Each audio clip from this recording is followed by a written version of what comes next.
8시 다 올 분 오셨거든. Okay. Good morning, everyone, and good evening to those joining us from the US and Europe. Welcome to the first day of the Asia Pacific Leadership Network's conference on mobilizing international political and financial support for a cooperative threat reduction plus initiative for North Korea. My name is Chung-in Vice Chair of APLN and moderator for today's session.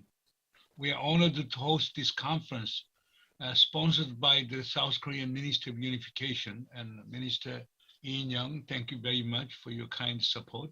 And it is our hope that this conference will contribute positively to the potential operationalization and implementation of CTR Plus initiative for North Korea. Now, let us commence the first session, applying CTR Plus to the DPRK, an overview. In fact, we did a series of webinars on corporate threat reduction on North Korea, and we come up with very interesting in presentations. And therefore, this session will be kind of a presentation of overall findings of CTR Plus to North Korea. And then, that would be the kind of, that will serve as a basis for, further, discussions. But before we, start any further, let me, welcome APLN Chair, Dr. Marty Natalegawa, to deliver his opening remarks. As you all know that Dr.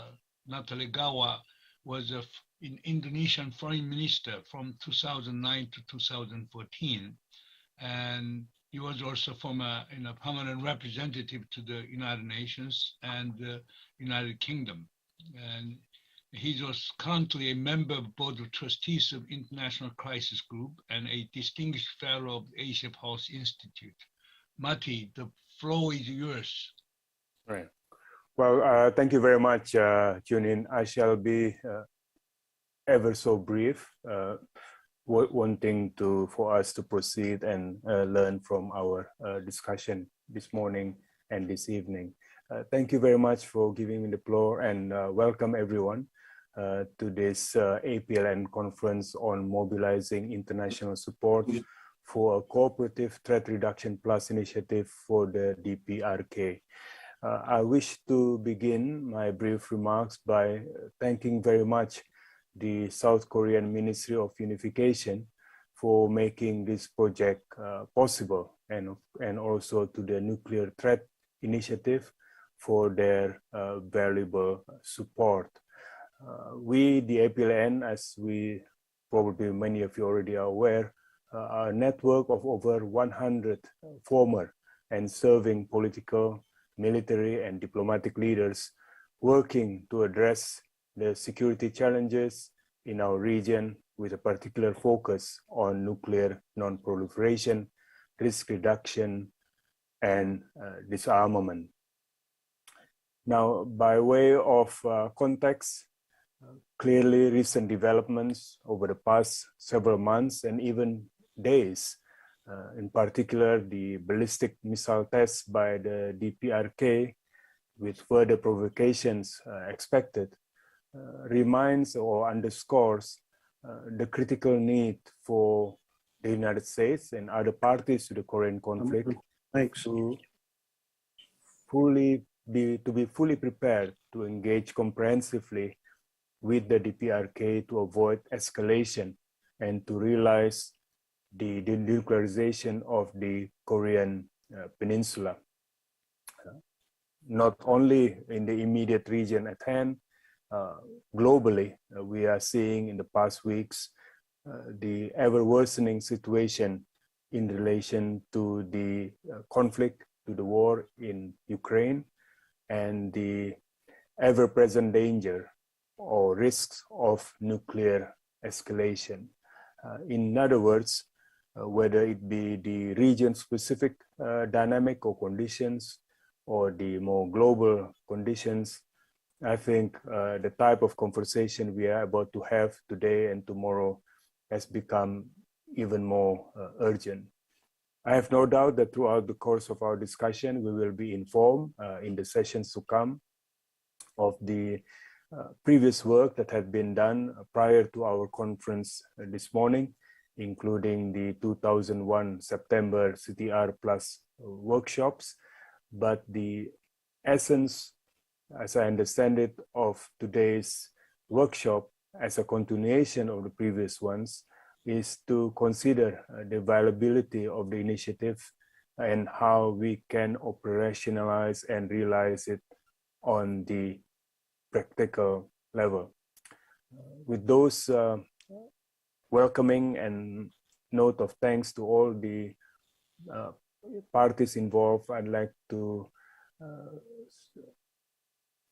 suggest to everyone to have a very productive conference ahead. And thank you very much for allowing me to say a few words at the beginning. Thank you very much. Thank you, Marty. Now, we'll turn to, Minister, Lee-Young. But there was a change, there was a, presidential election in South Korea, and there will be change of government in May. And I'm not sure whether, the next government will pursue CTR Plus or not. But as a Minister of Unification, Mr.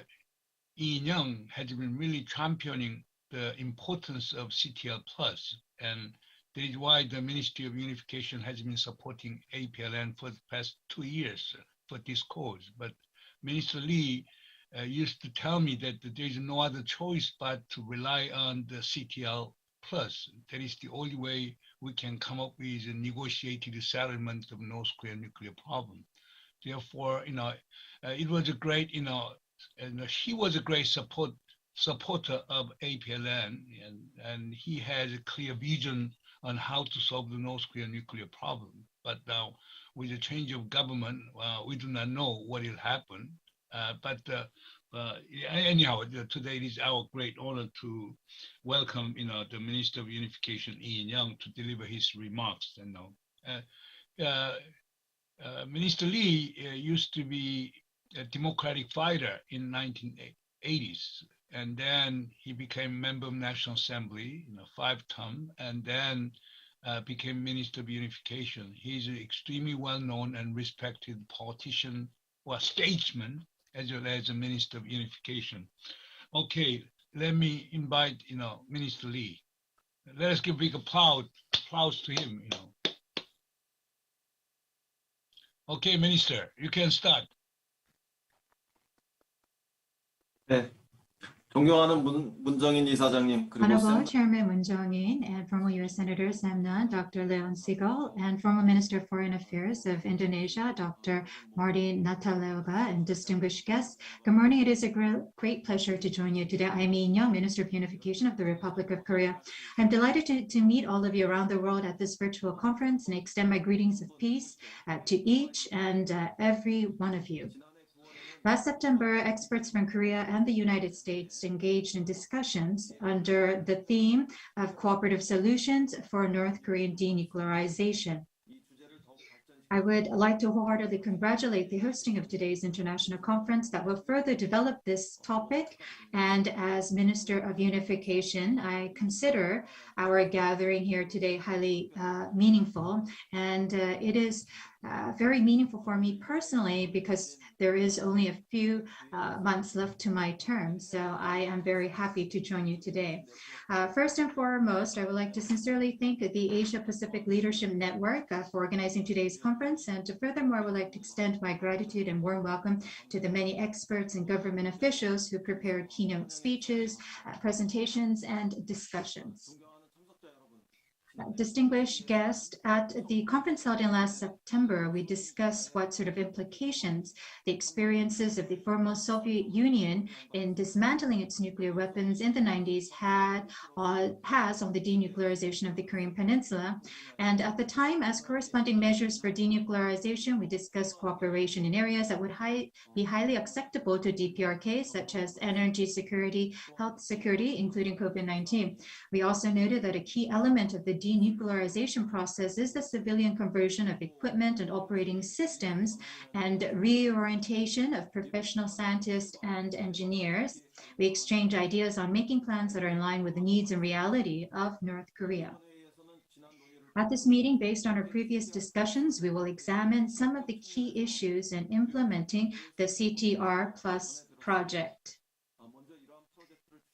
First, we hope to gain your insight on how to secure the support of the international community and create consensus when trying to implement such projects.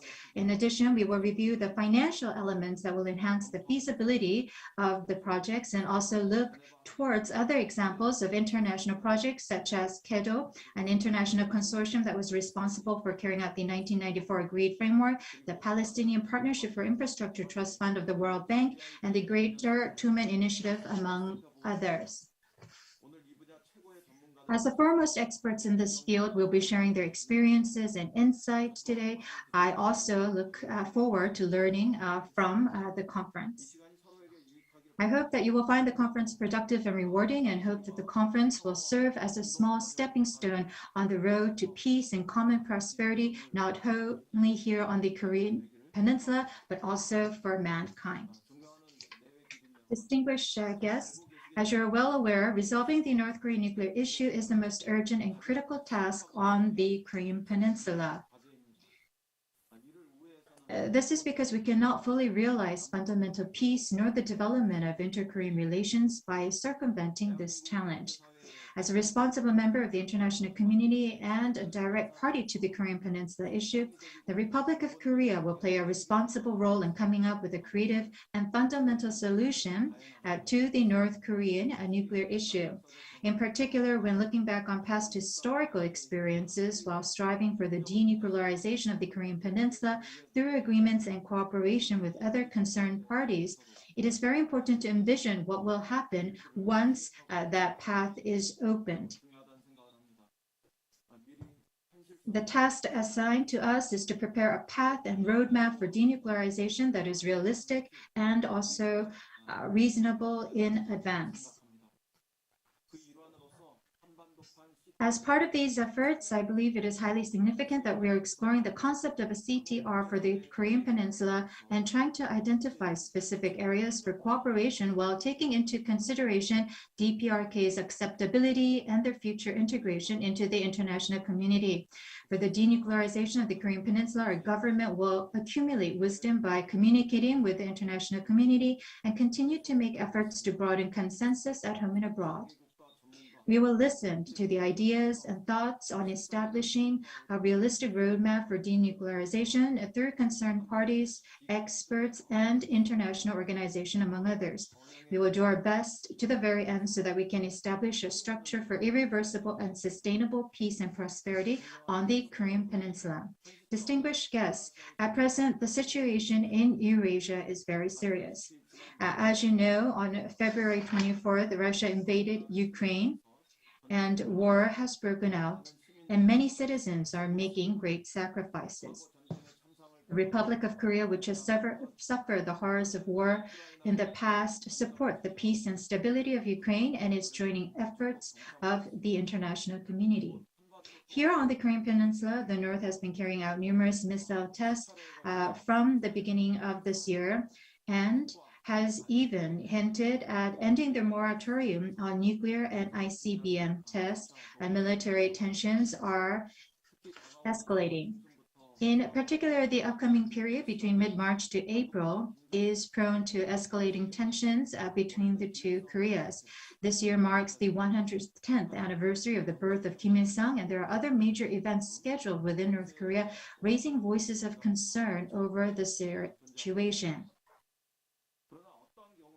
Active military force cannot be justified in any situation. It is not acceptable in any situation.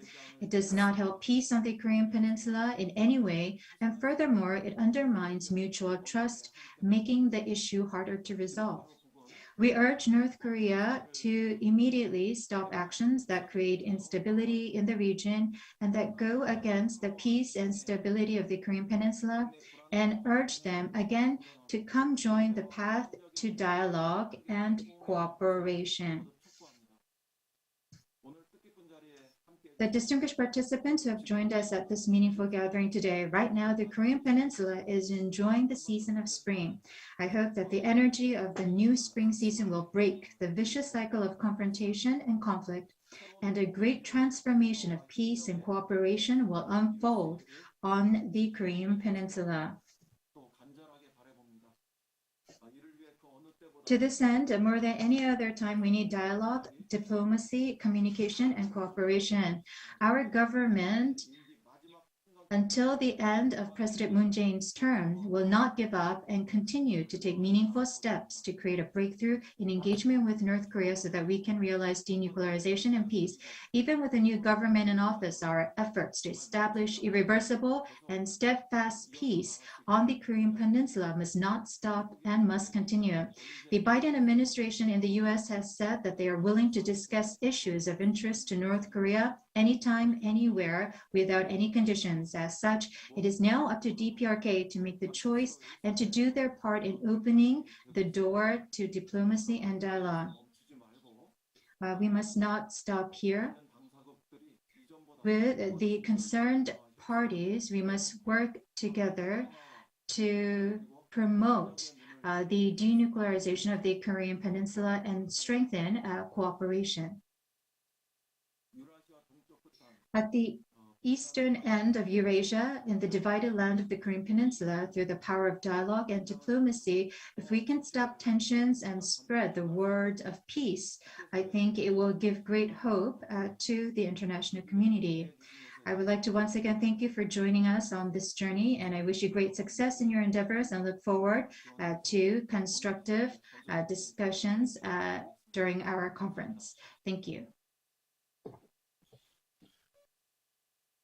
Thank you, Minister Lee. It was very, very constructive remarks, and I really hope the next government would continue your CTR Plus effort. I personally believe that that is the only way to facilitate negotiated settlement of North Korean nuclear problem. Now I will turn to Shata Shetty. Shata has been the executive director of APLN, and at the same time, Shata was one of the co-founders of ELN, our sister organization in Europe.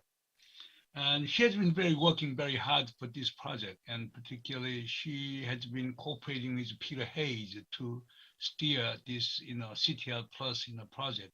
And now Shata will give a presentation regarding the findings of our previous workshops on CTR, and then he'll give a very clear idea on what kinds of Korean version of CTR we can pursue. Well, here you are, Shata, you have 10 minutes.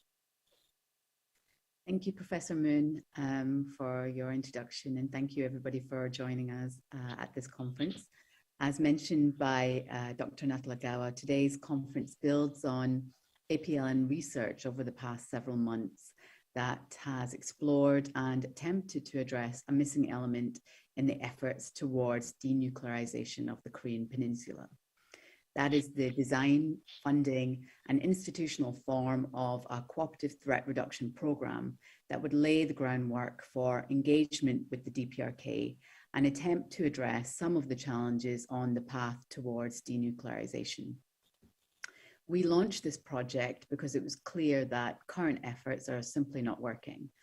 At a time when progress towards denuclearization has stalled and moving into reverse, at APLN, we felt that alternative approaches needed to be explored to think creatively on how to facilitate engagement to better address the security concerns of all relevant parties. This took the form of CTR Plus, which offers a diversified strategy for engaging the DPRK, whilst also attempting to tackle some of the important concerns by it, the US, South Korea, China, Japan, and Russia.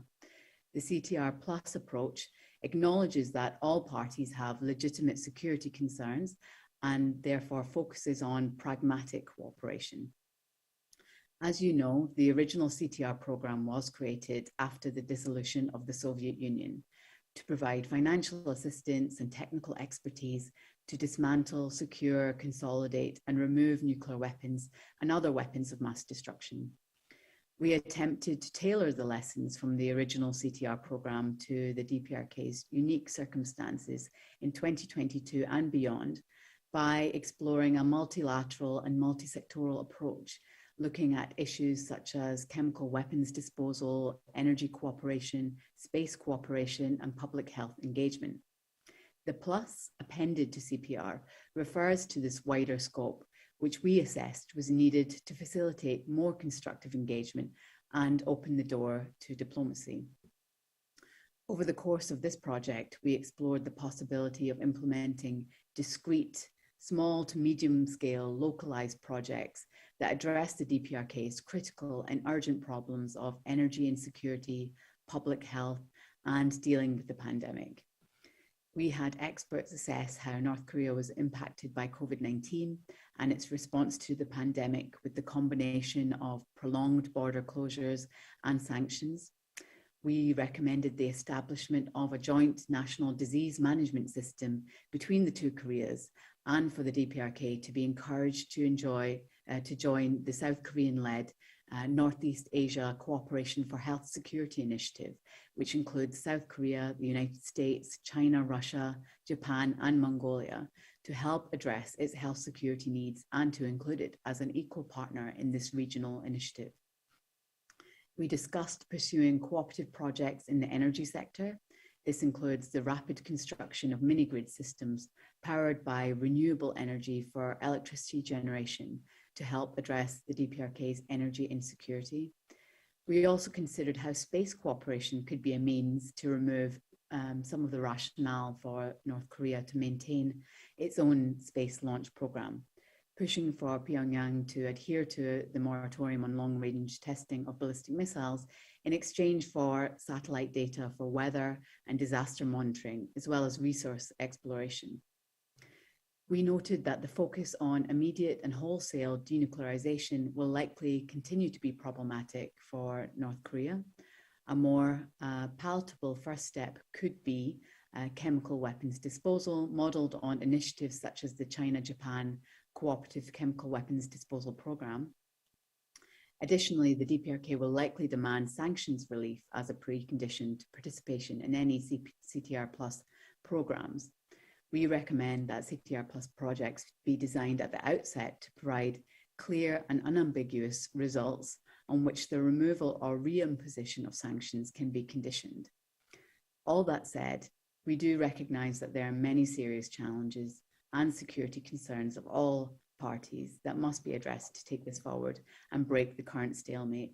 We understand that engagement with the DPRK requires the approval of its leadership, who's unlikely to cooperate unless they believe that doing so reduces threats to North Korea's security. It is encouraging to note, therefore, that in June last year, the DPRK published for the first time a voluntary national review on the implementation of the UN 2030 agenda. The report sets up goals for sustainable energy implementation, bioresearch in support of agriculture, developing the medical industrial sector, and mitigating the impact of climate change.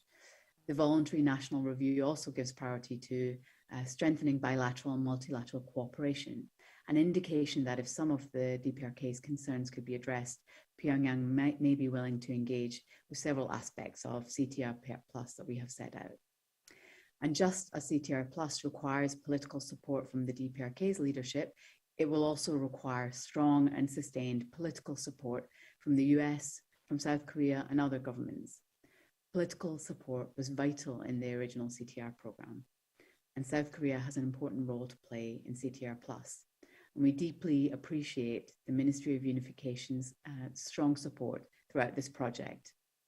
Dr. Leon Segal, Director of the Northeast Asia Cooperative Security Project, will further explore mobilizing international and political support in the next session. And in addition to political support, the implementation of CTR Plus will also require significant financial support, not only from the US and South Korea, but also from a multilateral coalition, including the European Union, other states, and international organizations. Many CTR Plus programs require the external provision of technical assistance, training, financing, and investment via public-private partnerships in the social and physical infrastructures of North Korea. Ideas for a funding mechanism will be further explored by Brad Babson, former World Bank official and member of the NCNK Advisory Committee, in tomorrow's session. We recognize that many would say that now is not the right time to pursue such an initiative, and we would argue that failure to at least plan to act will leave all parties unprepared to take advantage of the opportunity if and when it arises. This ought to be taken seriously by those who wish to build a lasting and stable peace regime on the Korean Peninsula. And for further details on some of the proposals that I've mentioned, I invite you to visit the APLN website on apln.network for further information on the CTR Plus project and the proposals. And with that, I will stop there and hand back over to Professor Moon. Thank you. Thank you very much, Shata. Now, last but not least, I'm delighted to welcome, Senator Sam Nunn. We do not need any introduction on Senator, Nunn. He's a co-founder of, Nuclear Threat Initiative. At the same time, he's a really, the generator of idea on the CTR, in 1989, and then afterwards. But Senator Nunn, in South Korea, there is a growing doubt on the applicability of CTR after the Ukrainian crisis. The 1994 Budapest, memorandum of understanding was scrapped by Russia, and now there is a growing skepticism in Seoul that whether North Korea would accommodate any kinds of CTR proposal. And really, we really wanted to get some wisdom from you on this issue and others. Okay, I'll welcome Senator Nunn. Let's give a big applause to Senator. Thank you. Thank you very much, Professor Moon and Shata and the Asia Pacific Leadership Network for your in-depth examination of the CTR concept as it might apply to North Korea. So I applaud the leadership of the APLN. I applaud also the Minister of Unification, and Ministry of Unification, and Minister Lee's important remarks that we heard just a few minutes ago. Your workshop last fall and the report that came out of that workshop put this important concept on the radar screen of policymakers and the public and offered insightful recommendations. I look forward to tonight's panel to discuss, that are going to be discussing funding and political support. And so I'm going to make my remarks brief because we want to hear from the experts on two crucial aspects. How do you fund it, and how do you generate the political support to both achieve this goal in terms of an agreement, as well as sustain the program and make it successful. So let me make 6 points. I am realistic, but I'm also optimistic when it comes to the formidable task of building political and public funding support for the cooperative threat reduction concept. My good friend, former Secretary of Defense Bill Perry, said that, quoting him, CTR is defense by other means and is a great value, end quote. The work of the APLN is crucial in building understanding and support for this potentially powerful tool to assist in eliminating the nuclear threat and achieving both stability and security on the Korean Peninsula. My second point, the funding and other responsibilities that are required by this program must be shared by multiple countries and by multiple international organizations. This was certainly the case with the original CTR program as applied to the former Soviet Union. Many nations contributed throughout Europe and indeed throughout the world.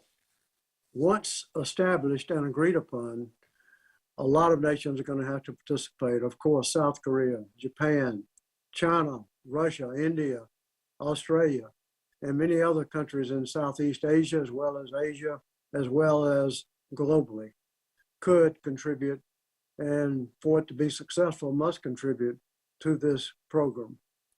My third point, as this audience knows well, North Korea continues to test ballistic missiles and is likely developing more nuclear materials as well as nuclear weapons.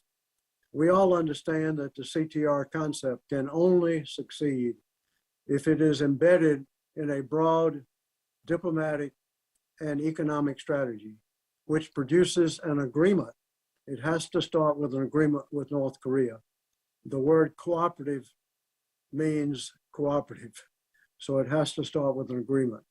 Despite all the other global challenges that have been referred to tonight, and the demand that these challenges draw from the attention of leaders around the world who have to deal with them.